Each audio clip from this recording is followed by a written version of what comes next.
This is Los Angeles. Our Lady, the Queen of the Angels, as the Spaniards named her. The fastest growing city in the nation. It's been called a bunch of suburbs in search of a city. And it's been called the glamour capital of the world. A mecca for tourists. A stopover for transients. A target for gangsters. A haven for those fleeing from winter. A home for the hardworking.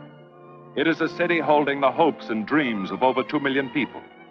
It sprawls out horizontally over 452 square miles of valleys and upland, of foothills and beaches. Because of that vast area, and because of a population made up of people from every state in the Union, Los Angeles is the largest police beat in the country, and one of the toughest. We're going to take you into the city hall where police headquarters are located. Here in communications are the ears and voice of the police. The lights on the complaint board flash 24 hours a day. Citizens reporting a prowler, a lost child, a man molesting a woman, an auto accident, a wild party. Spend an hour or two here and you will think the whole city has gone berserk. Minute by minute, the orders go out to the radio cars in the far-flung divisions. Watts and Wilshire and West Los Angeles. Hollywood and Hollenbeck Heights in North Hollywood. The work of the police, like that of woman, is never done. This is the case history of a killer, taken from the files of the Detective Division. The facts are told here as they happen.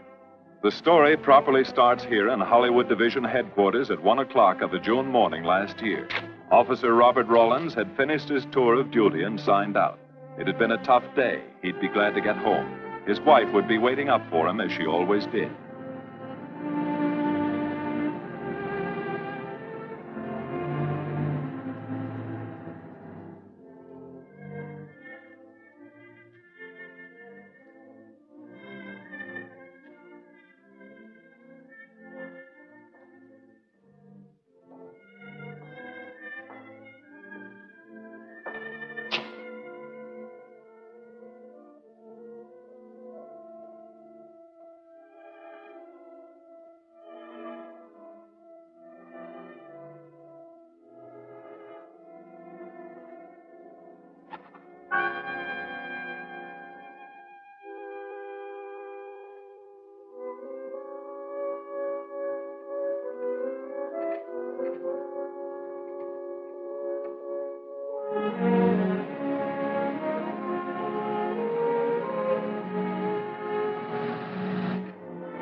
Hey, fella. Come here. What were you doing back at that radio shop? Just looking. I was on my way home. Live around here? Yeah, a couple blocks down. Let me see some identification. Sure. Yeah, I guess I forgot my wallet. Look, lad, I've got to see some identification. How about my Army discharge? I got it right here.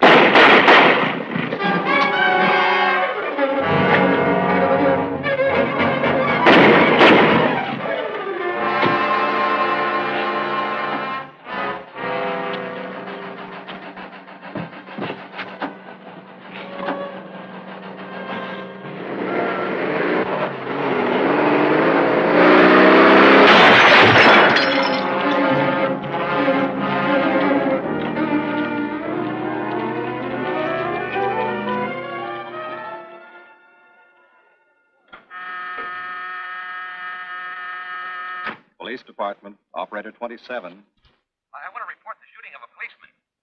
Hold on, please. Give me that again, please. I'm calling to report the shooting of a policeman. What's the address? 5057 State Street, just west of Santa Monica. Just a minute. Receiving hospital. Operator 2. Operator 27, 5057 State Street, 5057 State Street. An officer has been shot. Send an ambulance. All units in the vicinity of State Street and Santa Monica Boulevard. Proceed at once to 5057 State Street, 5057 State Street. An officer shot. Code 3.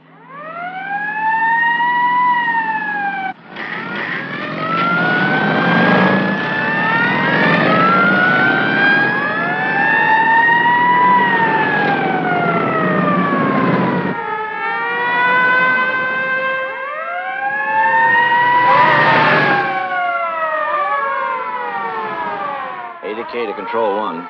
Control 1 to 80K. Go ahead. This is Breen. Instruct homicide to throw out a Dragnet and pick up all suspicious characters in the area of the shooting. Also notify Sergeants Marty Brennan and Chuck Jones to report to me at the scene of the crime. Control 1 to 80K. Roger.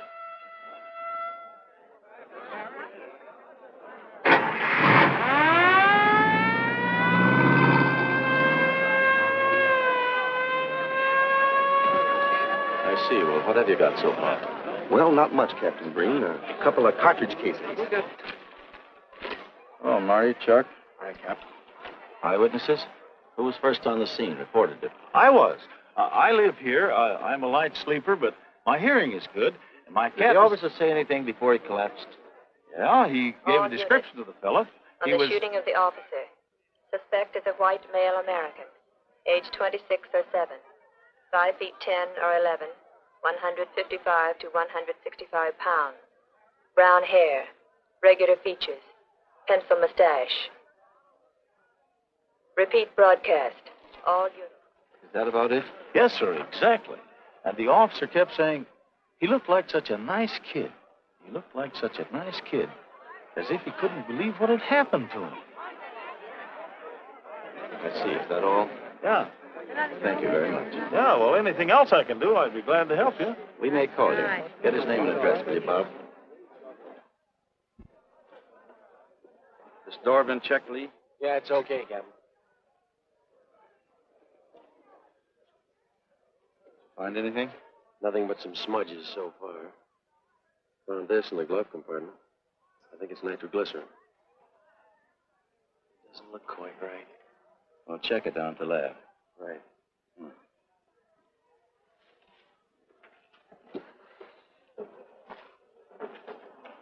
Open this up, Joe.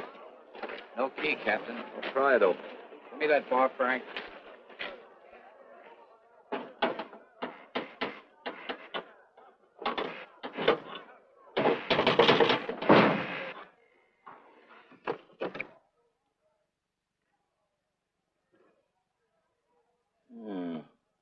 Regular arsenal. Yeah, get a load of that. What is it? I don't know. It looks like some kind of an electrical device. United States Navy. It's either stolen or war surplus. Send all this stuff down to the lab and check the serial number on that Navy equipment. Yes, sir. Captain Breen. We found these in the weeds over by the radio store. What do you got? A pair of cloth gloves, Captain. Well, he thought of everything, didn't he? All right, give them to one of the technicians. Yes, sir. Marty, you and Chuck come along with me. Let's go downtown and see what they picked up in the Dragnet. Right.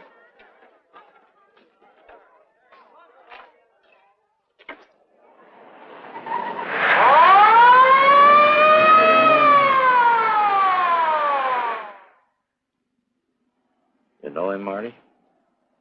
Yeah. I know his wife, too. Ever since high school. Captain, I wish you'd let Chuck and me handle this case. All right. I don't want any dead heroes. I just want the man who shot Rollins. The suspects began to arrive at headquarters in droves. The police tossed every motel and hotel and many private homes in a 4-square-mile area around the scene of the shooting. Every available radio car and patrolman and detective was out on the Dragnet. The strings were being drawn tighter and tighter.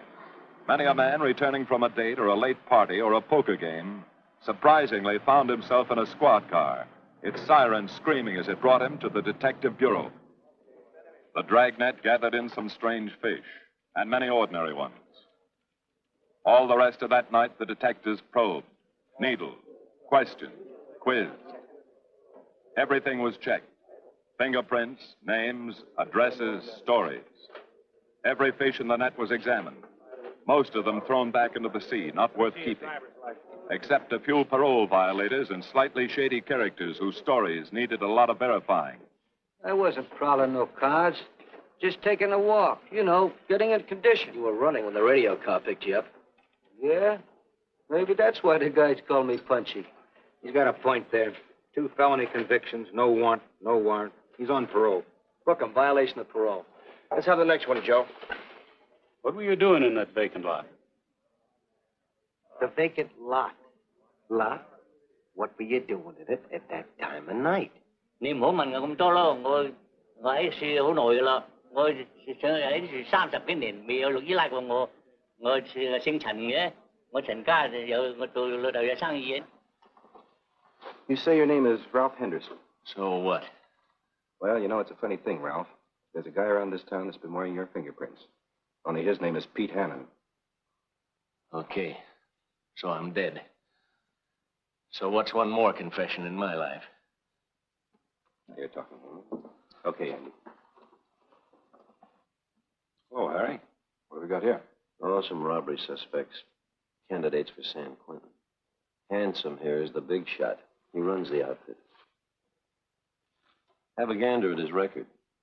Car theft, escape from reform school, robbery, assault with a deadly weapon. Not bad.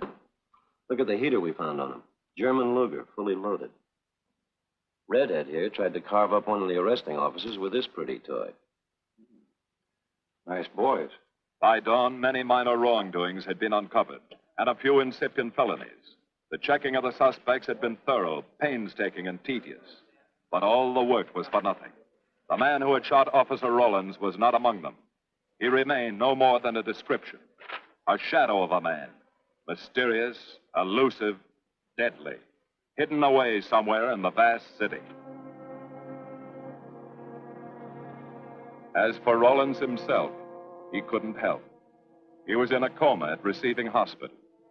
Mrs. Rollins waited out the long, tense hours while her husband fought to live. Many another officer's wife had so waited. Many another will. The word came shortly after sunup.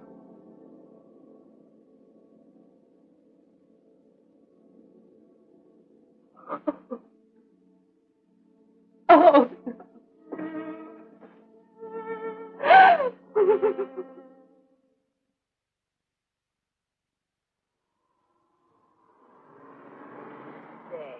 A white male American, 26 or 7, 5 feet 10 or 11, 155 to 165 pounds, brown hair, regular features, pencil mustache.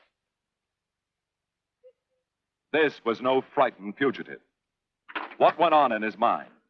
Why had he set his hand against his fellow men, taken the life of another, of a stranger, of a man who was merely doing his duty? He must have some plan, some goal that called for sudden death to anyone who got in his way.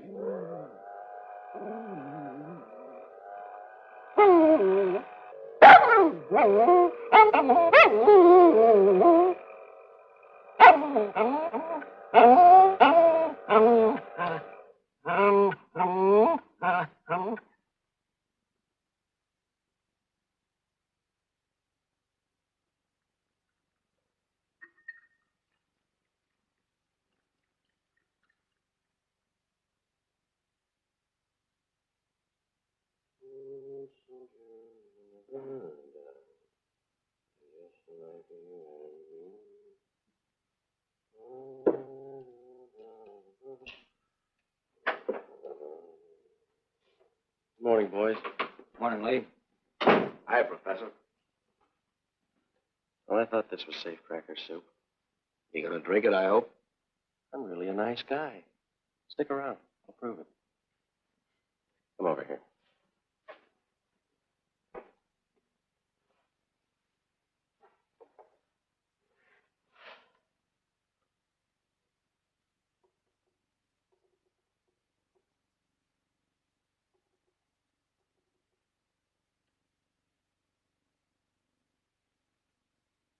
Hold this for me, will you, Chuck? Thank you. Now, if you'll hand me that hammer, Marty. Thank you.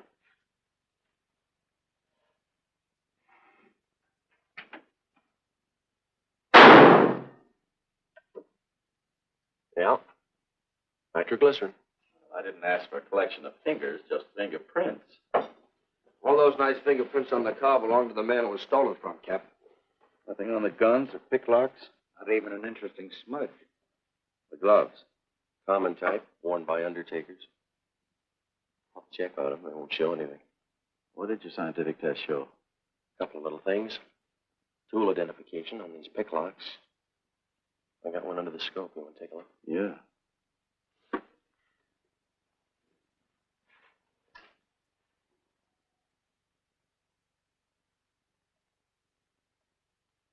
Take a look. I see. Well, it seems to tie the tool up with the lock. Now, if that microscope could only tell us who did it. I'm working on that. No, only an amateur would carry that liquid dynamite in a car. This boy's no amateur. Took the precaution of desensitizing it so it'll take normal shock. Took a lot of other precautions, too. No fingerprints, no identification, nothing definite. Except he's scientific. Knows electricity.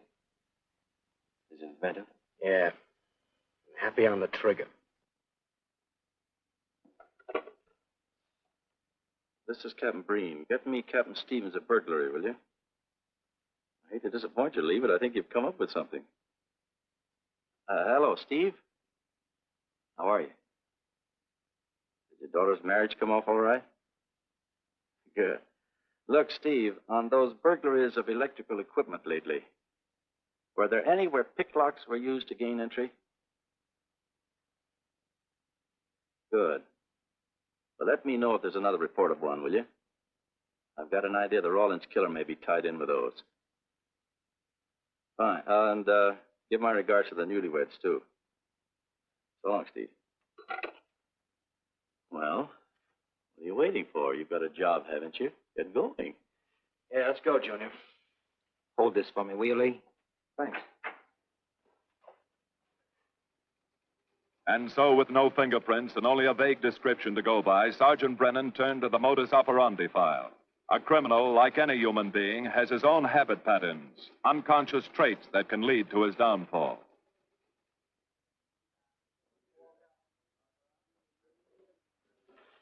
Well, there you are, Junior. List of burglars who use picklocks for entry. Oh, great. This narrows it down to just a couple of hundred suspects in this area. Give me a match, will you? That may not be so bad. This guy's improved on the system. Maybe he's left his trademark on some other job. Well, here we go, legging it all over town, asking a million questions. What you paid for, isn't it? Am I paid to associate with you, too, Junior? You could do worse. Not this year. Come on.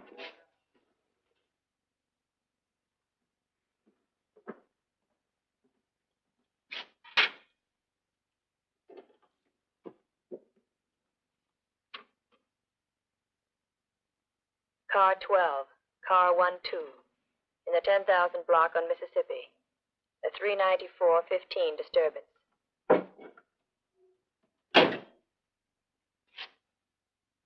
Car 80K, code 1.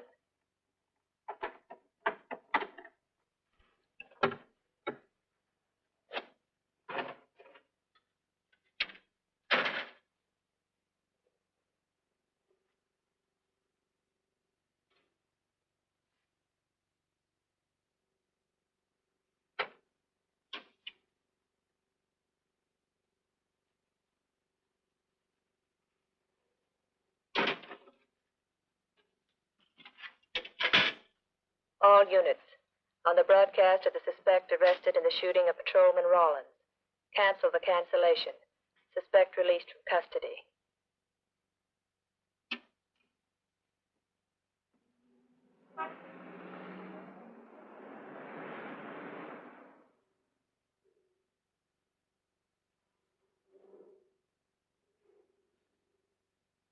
Oh, hello, Mr. Martin. You find Mr. Reeves in the machine shop.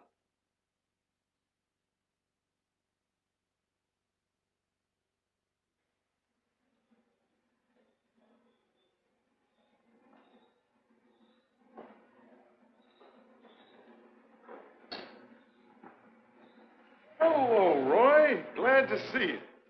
How are you, Mr. Reeves? Hi. I was hoping you'd drop in. I wanted to thank you for showing us how to handle that repair job. Helps a lot.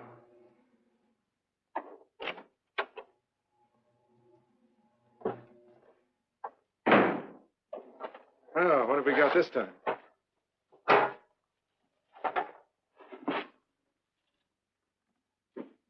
Silograph.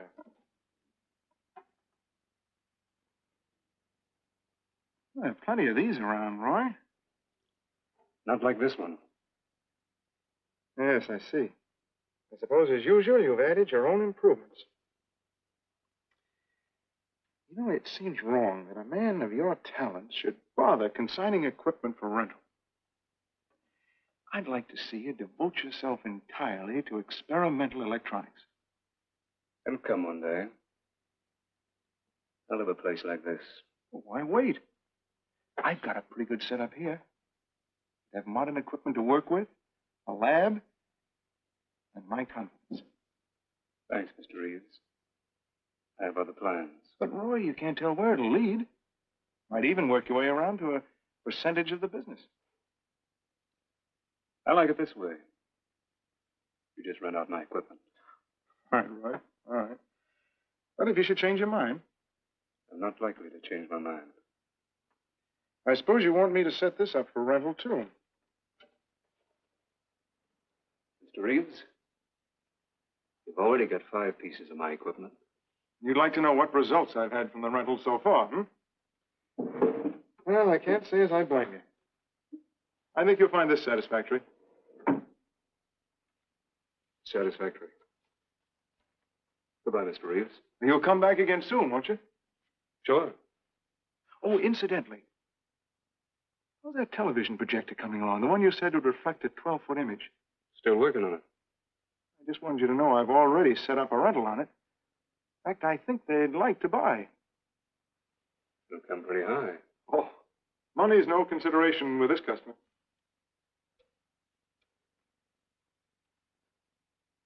Tell him we can pick it up tomorrow. I thought you said it wasn't finished yet. It'll be finished.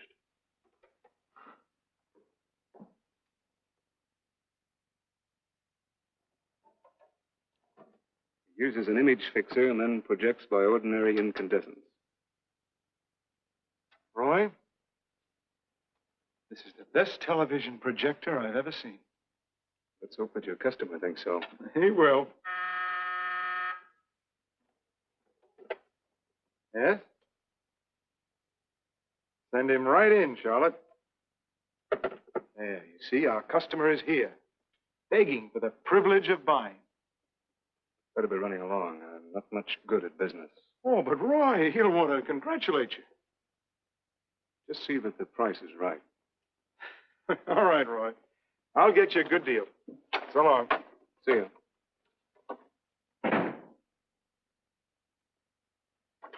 Well, Mr. Dunning, come in. Isn't it a beauty?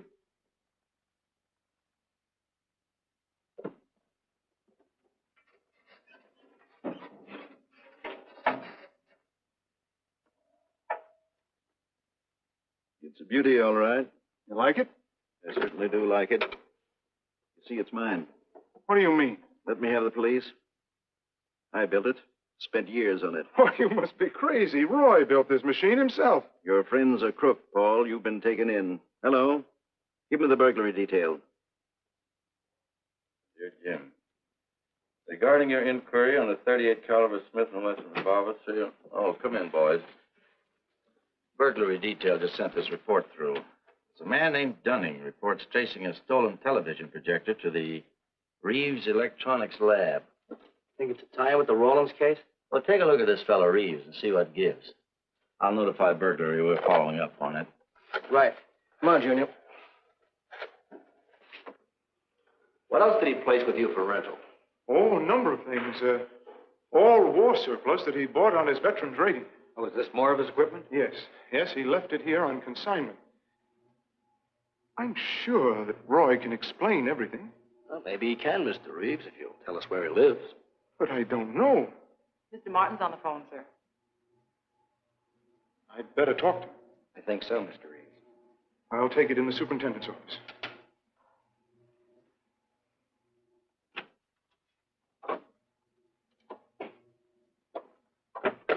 Tell him that you sold the set. And his money's waiting for him here. Find out what time he's coming by.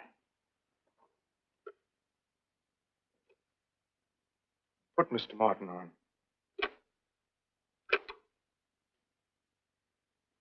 Hello, Roy? Yes, I've sold it. Your money is waiting here for you. Yes, I'll be working late tonight. What time will you be by? First thing in the morning. Well, maybe you better come in tonight, Roy. A couple of things I want cleared up. Like what? Oh, technical things. Besides, I don't like to leave the money in the plant overnight. How about 8:30? Fine. I'll see you then. I'll leave the front door unlocked.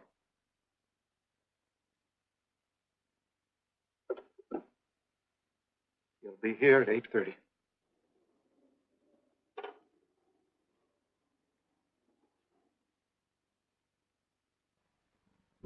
Well, I'll just run along home and get some dinner. We'd like you to stay too, Mr. Reeves. Why? For company. You want to cooperate, don't you, Mr. Reeves? Certainly. Good. Now, you just wait in your office. We'll be around. Very well. This way, gentlemen.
Reeves.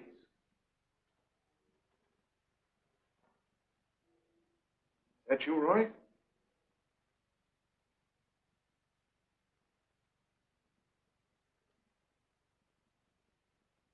Go outside and block that alley door.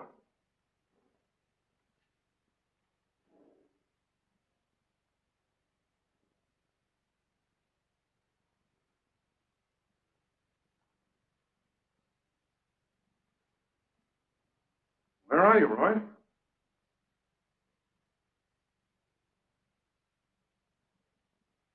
Who's in here? No one. I'm alone.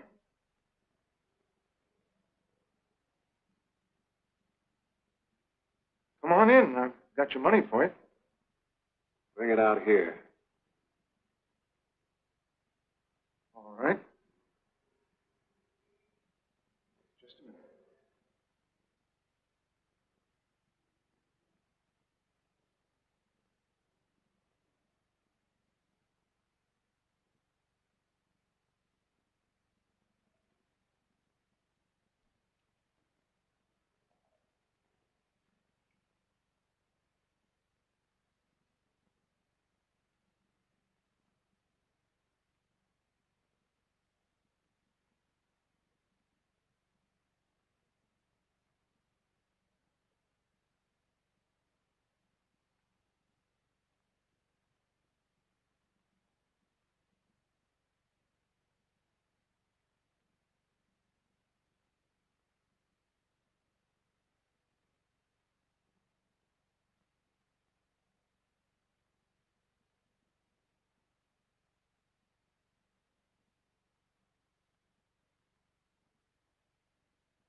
No. None of them even looks like Roy Martin. He had such a fine face. Didn't keep him from carrying a gun. Or didn't you know that?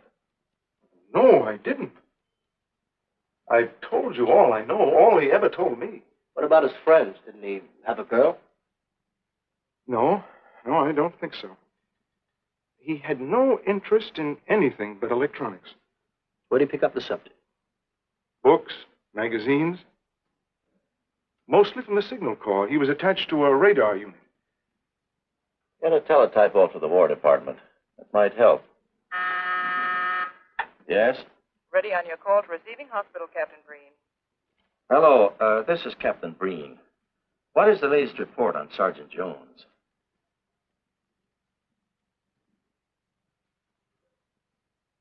I see.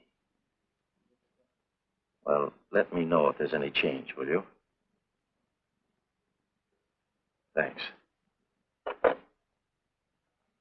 Chuck's in pretty bad shape, Marty. He's paralyzed. May never walk again.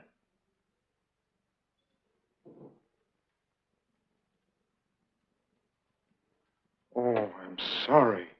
It's funny that Martin showed up at 7 when he told you he wouldn't be there till 8:30. I don't know why. Except he was always unpredictable. I'll tell you why. Because you warned him. That's why he came early. That's why he came in the back way. But you heard me tell him the front door would be open. And the key that let him in the back way? He must have had one made. Why don't you tell us the truth? Marty.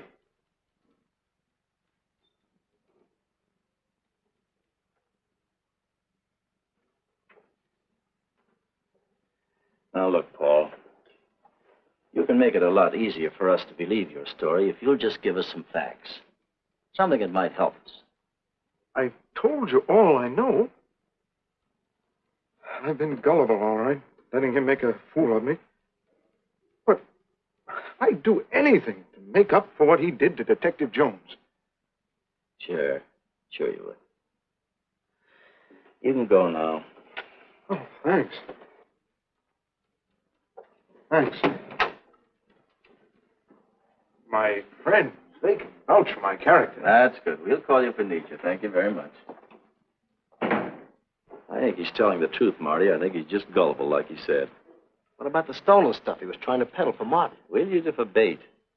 Maybe Martin will come back for it. Then we can ask him. Here. Nevertheless, I want a 24-hour tail put on Reeves, and I want a watch on his home and his factory. Right. You can keep those. Okay, Captain.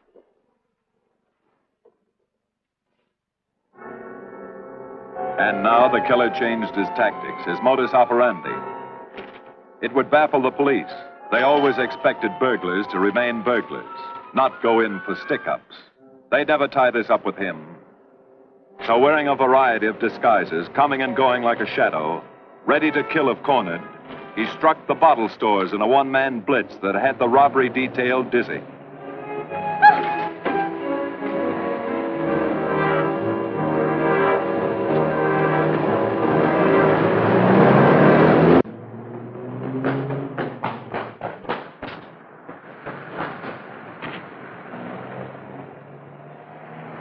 The killer, always resourceful, always thinking along lines that would baffle his hunters, had discovered an ideal avenue of escape.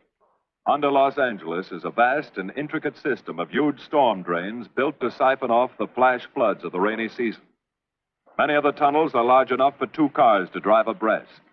Here were 700 miles of hidden highways, ideal for the use of someone who needed to hurry from place to place without being seen. Ideal as a hiding place for guns and supplies in case of emergency. Well, the reason I asked you to come over is I think I've hit on something. An identification? No, not quite, but a tie-up. Now, These are the shells from the gun that killed Rawlins. These were fired in the liquor store holdup in which the bandit got away. And these were fired at Chuck. Now, as you know, every ejector, even in guns of the same model and caliber, is different. Each one leaves its own markings on the cartridge casing. Now, look at these fine striations. This deep gouge. The same on all three. In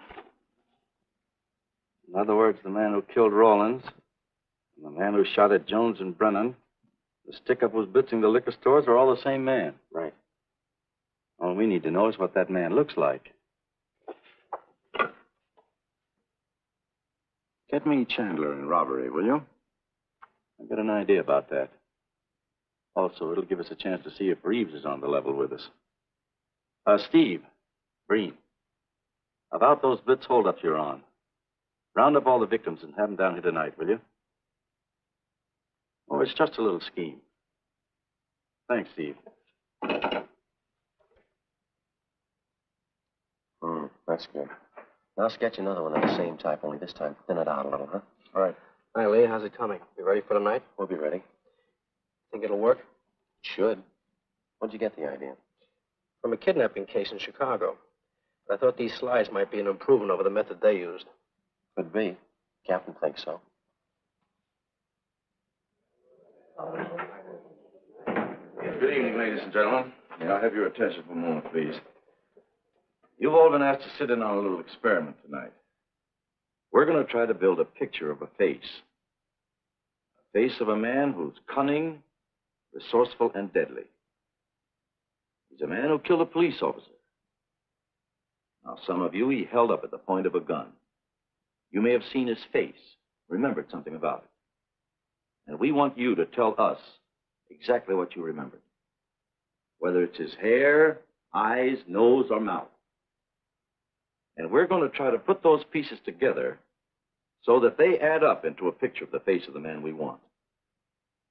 Now, you can see how we're depending on you. Lights? Now, first, we're going to concentrate on the type of hair our man had. And if the picture looks anything like his hair, I want you to speak right up. All right, the first slide, Lee.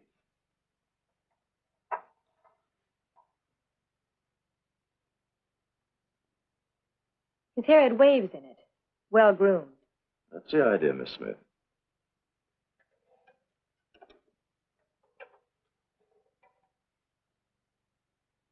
Is that any closer? No, it was parted on the side.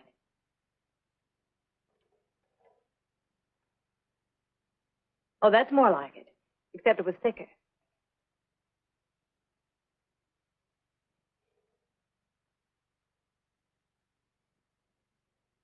Oh, that's very close. Yes, that's the way his forehead looked. It was broad and high. All right, hold that slide. On the next series of slides, we'll take into account his eyes.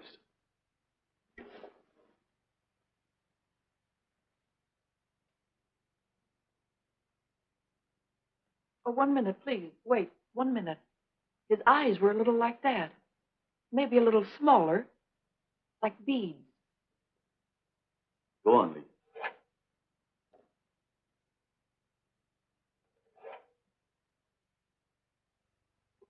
Now you've got it. Now hold that slide, Lee. Anyone else? That looks like him, only a little madder. He had a patch over one eye when he come into my place of business. I remember noticing that the one showing was blue. Well, the guy that stuck me up had on horn-rimmed glasses. He was wearing a Band-Aid across his nose when he knocked me over. Uh-huh. All right, hold that, Lee. Well, so much for the eyes. Go ahead.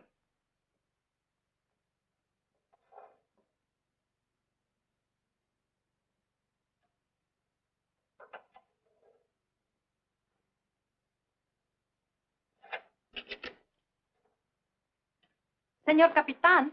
Yes, Miss Montalvo? Ay, ¿cómo se dice en inglés? A sus órdenes, señorita. Ah, qué bien. En este bandido, la nariz fue chata, como aquella, pero un poco más chata y más ancha. Like that, Captain, but more snub, wider. Try another one, Lee. Como aquella. Casi la misma. She says that's about it. Thank you very much, Miss Montalvo. Get Reeves. Any more comments? That's pretty close, all right. Pretty close. Perfect. All right, now we'll start on the mouth and chin. The next series, Lee. I think his lower lip stuck out more. The mouth was thin and mean, like it never laughed. Go ahead. Something like that, but thicker lips. There. That's it. That's him. All right, now hold that right there, Lee.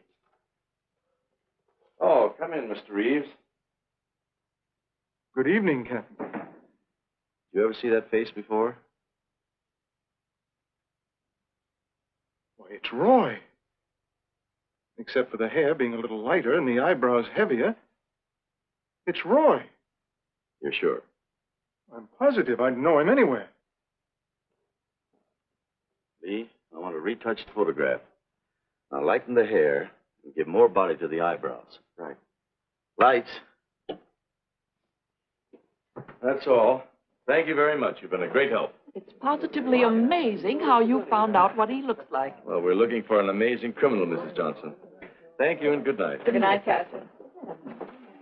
And so the face of the unknown killer, built up from fragments of evidence, was sent out all over the country. To chiefs of police, to sheriffs, to county constables and county jailers, to the wardens of prisons,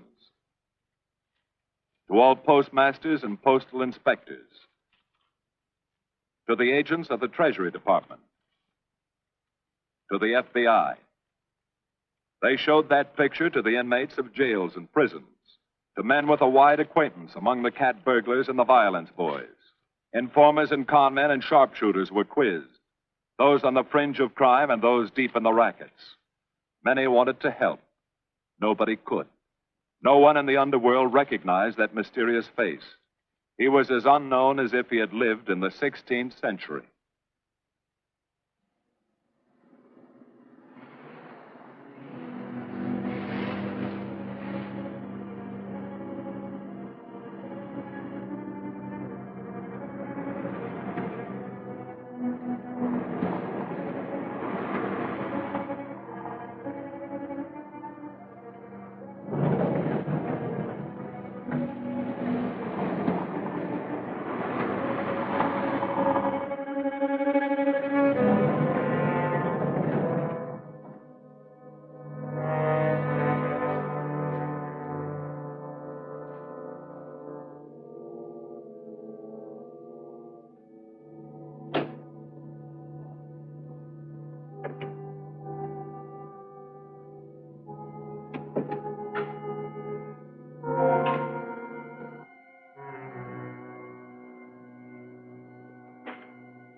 Reeves.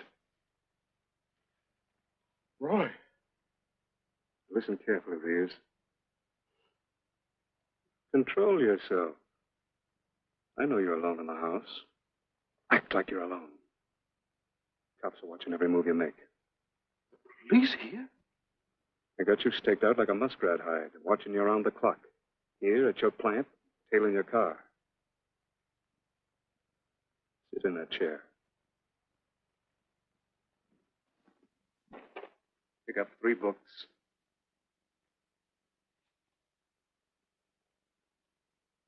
Don't look up and don't answer me. All right. Well, glance at the books.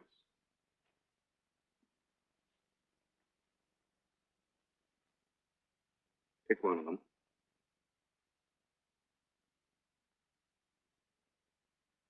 Okay. Now, that's the book you want to read before you go to bed. Now, get up and turn off the lamp.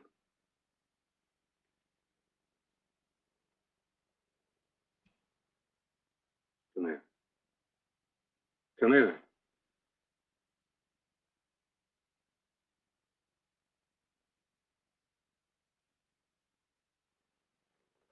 Go in the den.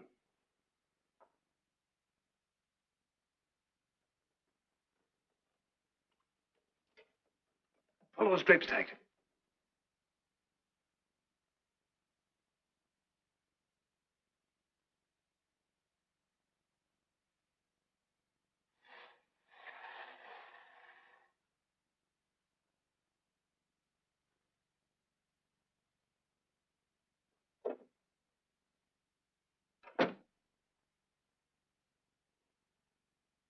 Get away from them.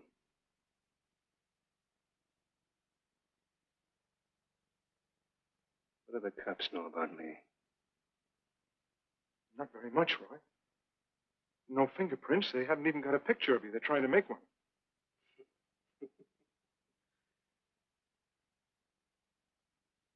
How much cash you got in the house? None. I never keep any cash in the house. It isn't good business. Suppose you think it was good business letting me walk into that trap. No, I know. Don't do anything you'll regret. Now, listen to me. It isn't too late. Give yourself up. Come to your senses before you kill someone else.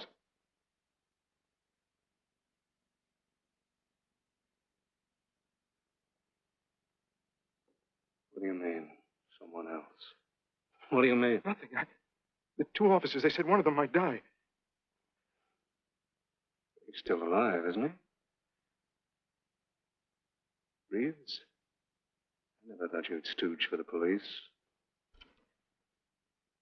You almost got me killed. Roy, you know the police are right outside. You'd never get away with it.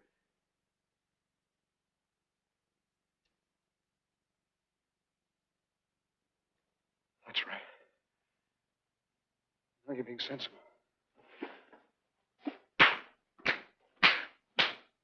I know there's money here. Where is it? Don't, Roy. I'll get it.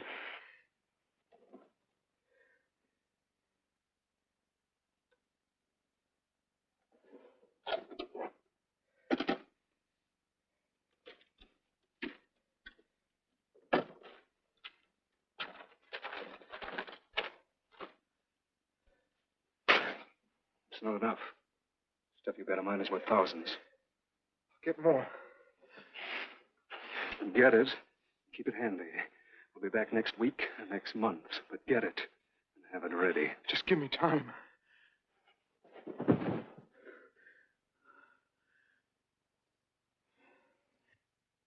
Oh!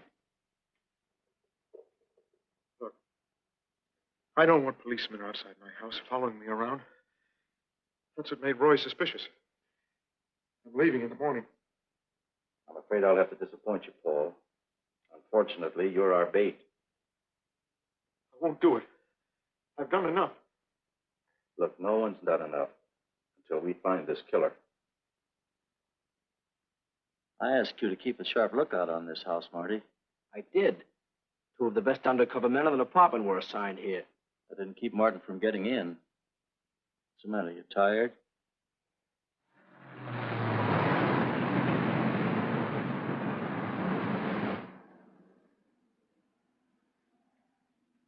You got any idea how long you've been on this case, Marty? Months. Long enough to have come up with something by this time. You know any more about the Rawlins killer than you knew the first week? Yeah. He's about the toughest nut I've ever had to crack. That's what I told the chief when he called me in this afternoon and wanted to know why the case hadn't been broken.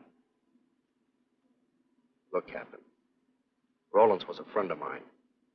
So's Chuck. I've got a bigger stake in this than the chief knows. I'm doing everything I can. I'm afraid it's not enough, Marty. Maybe you're too close to it to see it clearly. Maybe it needs a fresh team, a new viewpoint. I think you've got to take a couple of weeks off, Marty. Starting tomorrow. Anything you say, Captain.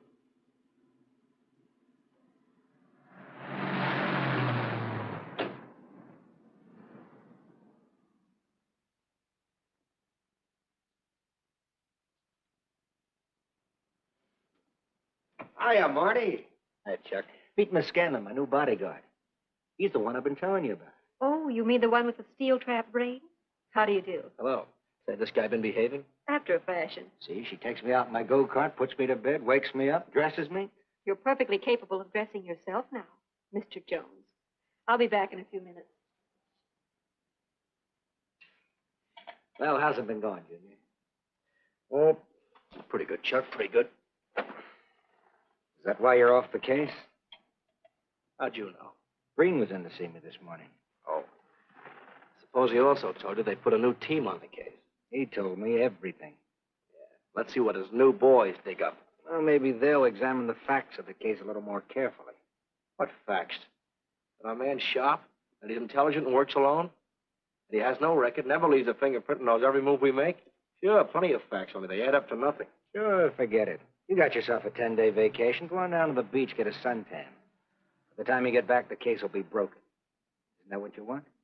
You know better than that. All I know is what I hear. You sit there batting your gums about how the old man let you down. Maybe he's trying to wake you up. He's got a funny way of showing it. There you go, flying off the handle. Always taking things for granted. I wish I could get up and boot some sense into you. He knew what this case meant to me. He still does. That's why he's trying to get you mad enough to do something about it. You don't really figure that's his idea, do you? I know it is. Ah, it's a tough case, Chuck. Not an angle, nothing to go on. You'd know what I meant if you were out working with me. I have been working with you. That's all I've had to do lately, just sit around studying what little facts we have, trying to figure out who he might be. You know the kind of a guy we're up against, then. I tell you, Chuck, this guy's a genius the way he operates. As if he were right there with us every time we go out after a lead. Oh, sure. Breen's been tipping him off just to make you look bad. Yeah, almost like that. Well, he beats us to the punch every time. There's your angle.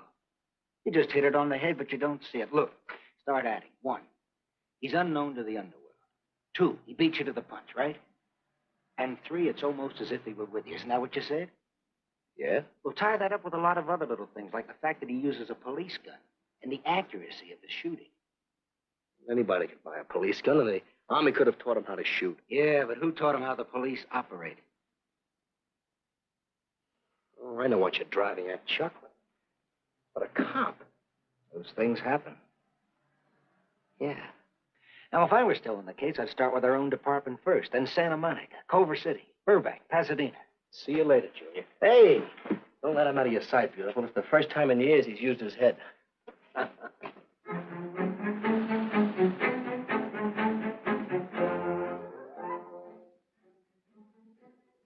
you get a print of every mug we take. We always send L.A. a copy, Sergeant. It's personnel photos I want. You mean of our boys? That's Rollins' killer, isn't it? That's right. You've checked your own department. We did that first.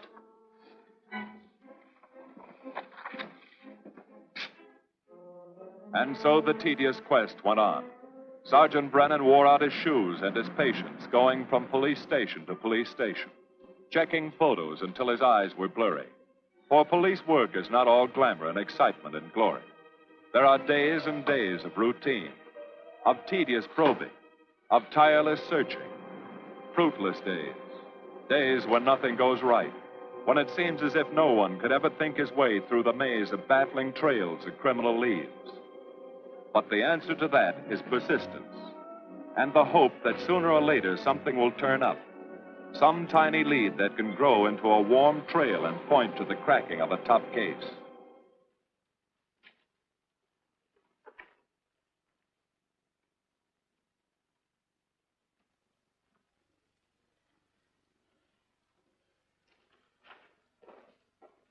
Well, that does it, boys. Can't say I'm sorry you didn't find him in here. I'd hate to think it was a cop. Doesn't seem to be anybody. Just a lot of pieces of a face that never existed. Would you mind if I see that again? Sure, frame it. Put it on your dresser. Wait a minute. He wasn't a cop. He was a radio technician right here in our dispatch office. What did you say? I'm saying he worked here in 42. Well, come on, give. I remember the kid well. He was sort of strange, never bothered with anyone in the department, just kept to himself. He was in line for promotion when he was drafted. Where was he living at the time? I don't remember. Try the dead files. He never asked for his job back after the war. I remember writing to him about it, though. He was an excellent worker. Oh, yeah, here we are. Yeah, this is it. Took a while before he answered, but like he says in the letter, he wasn't interested.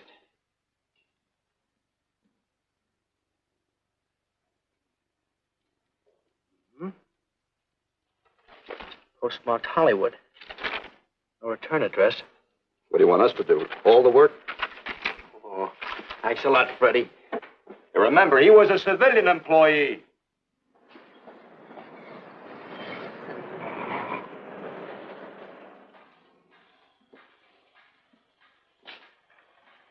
Well, how about it? Anybody recognize him? Not on my route. I never saw him before. Yeah, okay, fellas. Thanks very much. I thought for a minute. No. He had that face. I wonder. Yeah? Well, this may not mean anything, but he looks like a guy that's on my route. He never gets any mail, but I see him around there all the time. He lives in one of the courts. Where? Come on, I'll show you. It's not that easy. What time does your route take you past those courts? About 9 o'clock. Why? Just thinking.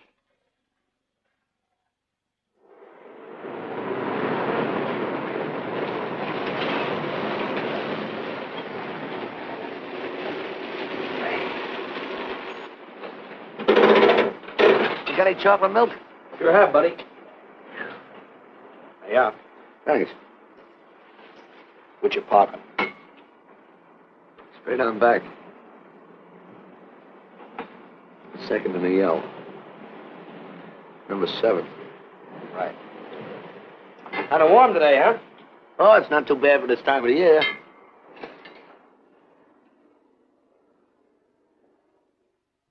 Good morning. Morning. You're new in the route, aren't you? We had substitute. What happened to the other fellow? Sick. Oh, what's the matter with him? I don't know. I catch everything. Hear about it on the radio, and next morning I got it. Too bad. You aren't very social. The regular fellow always stops and talks to you. Sorry, lady, I'm a little late this morning. I was hoping maybe you could help me. There's something very funny going on in this court. Yeah? I was scared to go to the police with it. I thought maybe I might be poisoned. What? Yeah.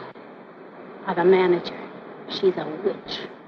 She's a what? A witch. She puts poison in my milk. Oh, I see. Look, you switch the bottles when she isn't looking, see? Drink her milk. Then you'll be safe, right?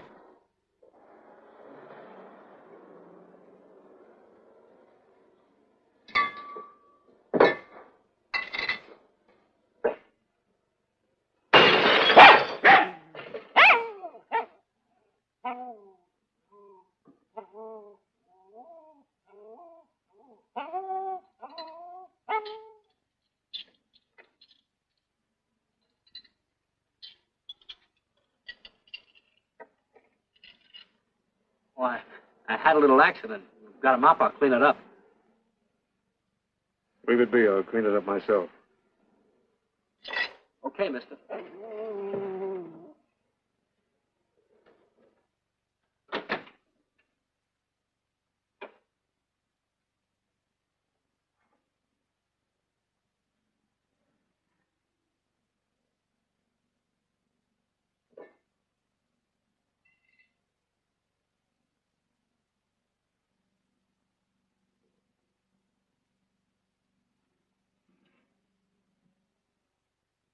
The place is called Bellevue Court. I drew this from memory, but it's pretty close. That's where he's hiding out, right there. You sure he's our man, Marty? Captain, I couldn't go wrong on that face. He's our man.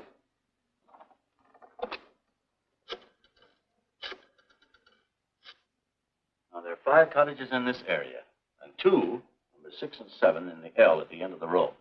Our man lives in number 7. This building department plan will show you the whole layout. It's bounded on 3 sides by Fuller, Santa Monica, and Poinsettia. Now, the court is partly surrounded by a high wall. Breen, homicide. Good. You keep your eyes open until we get there. Morgan has just gone into his bungalow alone. Any questions? All right, you all have your instructions. Let's go.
We're out on time. Wait 5 minutes. Go around and block the side entrance. Keep your lights off.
He's loose.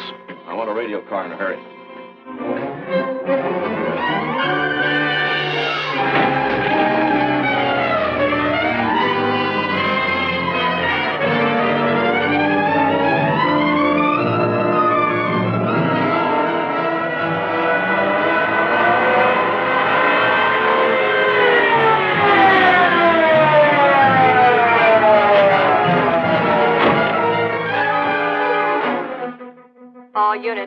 All units in the vicinity of Santa Monica and Fuller. The murder suspect in the Rollins killing is at large.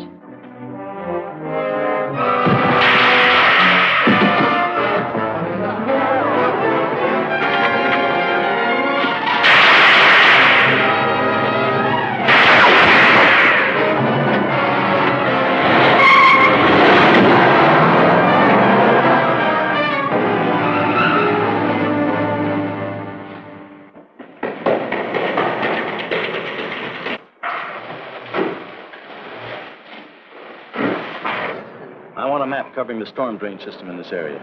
Get it and meet me at Venice and Garfield. Jones, Miller, you stay here in case he comes up for air. I want a man at every other drain entrance along this line. He's got to come up somewhere. Come on, Marty. You're driving.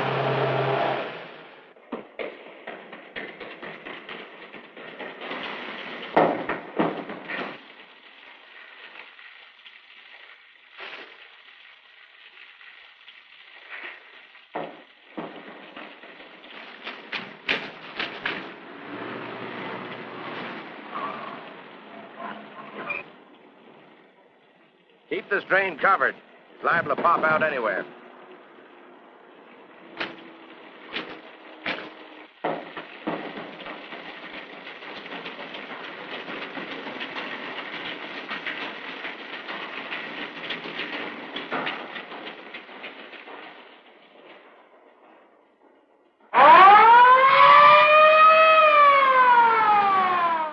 Why Venice and Garfield, Captain? It's the main intersection of the system. We can head him off that way. ADK to Control 1. Clear frequency 7. This is an emergency. Control 1 to all cars on frequency 7. Stand by. Control 1 to ADK. Go ahead. Notify homicide. Send the following to Venice and Garfield. 4 squads, battle lanterns, gas mask, tear gas. Urgent. This is a code 3. Control 1 to ADK. Roger.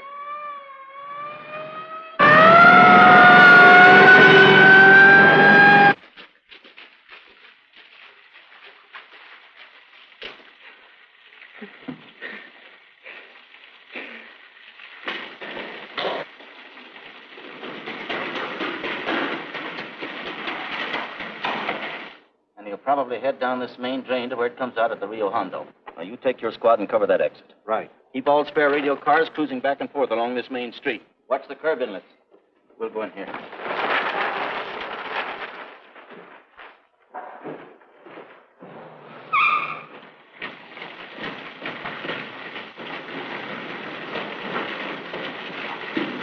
Any sign of him?